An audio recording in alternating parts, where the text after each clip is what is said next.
और हम most probably tissue वाले पार्ट को आज फिनिश कर देंगे और फिर अगली क्लास में हमें क्या शुरू करना है, फ्रॉग। ठीक है, फ्रॉग बन के दिखा रही थी मैं। ठीक है, फ्रॉग शुरू करेंगे, लेकिन आज का टॉपिक होने वाला है बेटा muscular tissue and neural tissue. Neural tissue तो बहुत छोटा सा है, 10वीं या 9वीं में जो आपने पढ़ा है ना उसके बारे में थोड़ा सा हम रिवाइज ही करेंगे, न्यूरॉन्स। और ऑडियो वीडियो बहुत आर क्लियर, बहुत शानदार।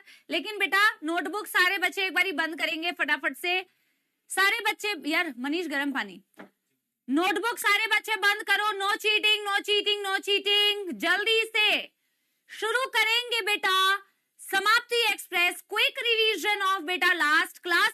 ठीक है, हाँ मैं थोड़ा कंगारू जैसे उछली ना, फ्रॉग जैसे उछलने के लिए बेटा मुझे फ्रॉग जैसा बैठना भी तो पड़ेगा ना, तब तो उछल के दिखाऊंगी ना। अभी फ्रॉग जैसे बैठ थोड़ी सकती हूँ, तो कंगारू जैसा, थोड़ा कंगारू टाइप का हो गया। Frog was modified kangaroo. ठीक है, हाँ कुछ बोल रहे हैं रैबिट जैसे, बहुत शानदार बेटा। मैम तुम्हारे लिए कुछ भी बन सकती है, ठीक है, ऐसा कुछ नहीं है बेटा। चलिए जी एक बारी रिवीजन करते हैं। हमने लास्ट क्लास में पढ़ा था बेटा बोन्स के बारे में। एक बारी बेटा जल्दी जल्दी रिवाइज करो, देखो तो तुम लोग को याद आ रहा है कि नहीं। बोन्स की कवरिंग को क्या बोलते हैं, पेरिओस्टियम। पेरिओस्टियम के पास पास क्या था, कार्टिलेज के एग्जांपल्स भी पढ़े थे, मैं उसको लास्ट में रिवाइज कराती हूँ। इसके बाद ये था पेरिओस्टियम। पेरिओस्टियम होता है covering of bones, periosteum is covering of bones. And बेटा इसके पास पास इमेच्योर बोन सेल्स थे, इन्हें बोला जाता है ऑस्टियोब्लास्ट। और यहाँ पे जो मैट्रिक्स होती है मैम, ये मैट्रिक्स बोन के केस में रिंग के फॉर्म में प्रेजेंट होती है, इसे बोला जाता है लैमेले। और मैम इसी लैमेले के अंदर होते हैं फ्लूइड फिल्ड स्पेसेस, जिन्हें बोला जाता है लैक्यूने। लैक्यूने के अंदर होते हैं osteocytes which are the mature bone cell. एक लैक्यूने तो एक ऑस्टियोसाइट होगा, एक लैक्यूने तो एक ऑस्टियोसाइट होगा, हाँ या ना, एक लैक्यूने तो एक ऑस्टियोसाइट होगा। आगे बात करते हैं यहाँ बेटा अगर फाइबर्स की, तो यहाँ सिर्फ और सिर्फ क्या दिखते हैं, कोलाजन फाइबर्स। सिर्फ और सिर्फ क्या दिखते हैं, कोलाजन फाइबर्स। मैम अगर मैं बोन्स के कॉम्पोजिशन की बात करूं तो बोन्स में होता है, हाँ सेंटर पे एक था हेवर्शियन कैनाल जिसमें ब्लड वेजल्स और नर्व्स आपको दिख रहे थे। मैं बोन्स की बात करूं तो ऑर्गेनिक कंटेंट होता है 10 से 30% और इनऑर्गेनिक कंटेंट होता है मैम 90%, ऑलमोस्ट 70 से 90%। और ये इनऑर्गेनिक कंटेंट ही बोन्स का वो होता है जो बोन्स को क्या बनाता है, स्ट्रॉन्ग बनाता है। कैल्शियम के सॉल्ट्स होते हैं जैसे कैल्शियम फॉस्फेट, जैसे कैल्शियम कार्बोनेट, सबसे अबंडेंट होता है कैल्शियम फॉस्फेट। और फिर हमने बात करी थी जो आपका ऑर्गेनिक पार्ट था वो बोन्स में प्रोटीन पार्ट होता है। Bones are the site for hemopoiesis और हिमाटोपोइसिस। पोइसिस का मतलब होता है फॉर्मेशन, हीमो का मतलब होता है ब्लड सेल फॉर्मेशन, लेकिन सारे बोन्स में नहीं। जैसे कुछ लॉन्ग बोन्स होते हैं बेटा, वहां तो बहुत अच्छी खासी एडल्ट्स में आपको बोन्स के अंदर बेटा स्पेस दिखता है और उसके अंदर भरा हुआ होता है बोन मैरो। बोन मैरो जो एंड्स पर होता है बोन के, वो होता है बेटा रेड बोन मैरो। और यही रेड बोन मैरो में बेटा ब्लड सेल्स बनते हैं, हीमोपोइसिस या हिमाटोपोइसिस होती है। यहाँ सेंटर में तो येलो बोन मैरो होता है। ये अभी मैंने आपको फंक्शन नहीं बताई क्योंकि इसकी जरूरत नहीं थी।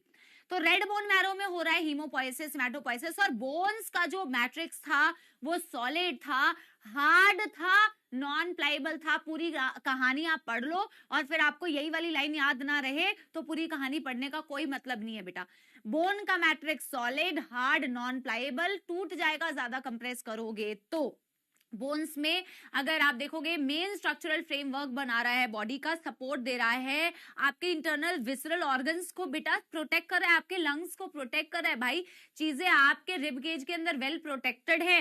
आपके बेटा ब्रेन ना होते हुए भी आपके क्रेनियम ने, आपके स्कल ने कुछ तो प्रोटेक्ट किया हुआ है अंदर, किसी का भूसा, किसी का गोबर, ठीक है।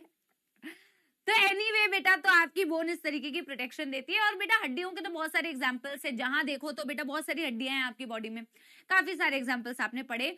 और अब फिर आपने कार्टिलेज के कुछ एग्जांपल्स देखे थे, जैसे टिप ऑफ द नोज, जैसे एक्सटर्नल ईयर जॉइंट्स, जैसे रिब्स और स्टर्नम के बीच में कार्टिलेज था, जैसे आपके बेटा हिप जॉइंट में मैंने दिखाया था प्यूबिक सिम्फाइसिस, जैसे आपकी जो बेटा वर्टिब्रल कॉलम है काफी फ्लेक्सिबल है, तो वर्टिब्रल कॉलम में क्या होता है ना, आपके दो वर्टिब्रीज के बीच में भी इंटरवर्टिब्रल डिस्क होती है, और वो इंटरवर्टिब्रल डिस्क कैसी होती है बेटा, कार्टिलेजिनस होती है।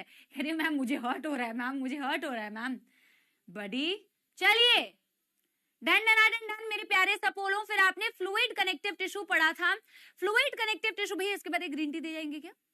फ्लूइड कनेक्टिव टिश्यू पढ़ा था बेटा, फ्लूइड कनेक्टिव टिश्यू वैसे तो डिटेल में बॉडी फ्लूइड्स एंड सर्कुलेशन में पढ़ेंगे, बट आपने पढ़ा मेन, आपने दो चीजें पढ़ी, एक तो फ्लूइड कनेक्टिव टिश्यू में फाइबर्स नहीं होते, एक होता है बेटा क्या, एक होता है आपका ब्लड, एक होता है लिम्फ।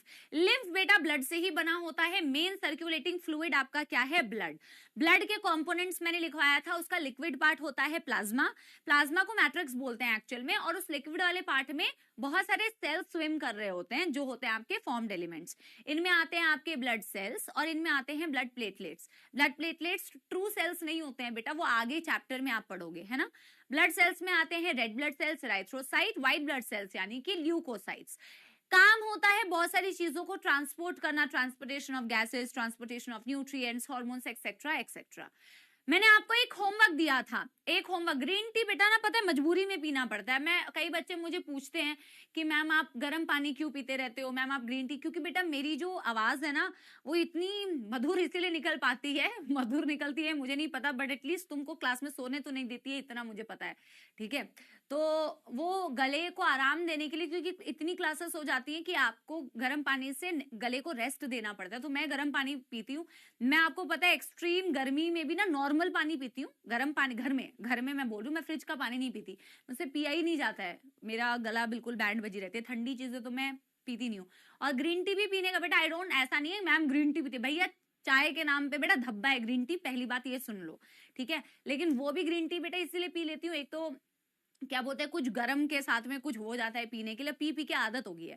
दैट इज नॉट चाय बेटा, चाय के नाम पे धब्बा है, चाय वही है बेटा जो हमारी लोकल बनती है ना मस्त, वही वाली चाय है। ये वाली चाय पार्टी की मैं बातें नहीं करती हूँ बेटा, जो चाय पार्टी हम करेंगे ना सिलेक्शन में, वो वाली चाय पार्टी होगी, टपरी वाली, कुल्हड़ वाली, ठीक है ना, वो करेंगे हम।